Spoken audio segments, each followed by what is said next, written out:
افغانستان د استرالیا پخوانی ریکارډ مات کړ. ګرانو لیدونکو السلام علیکم، وخت مو په خیر، ستړي مه شئ.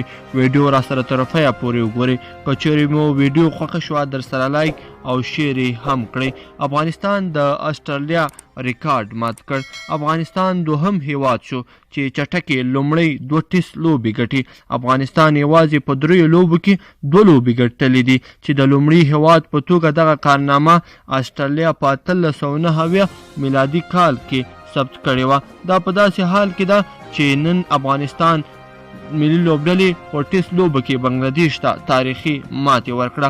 افغان لوبډلې پخوا په خپلې لومړنۍ پاڼۍ کې د بنګلادیش ملي لوبډلې ته 342 منډې هدف وټاکه.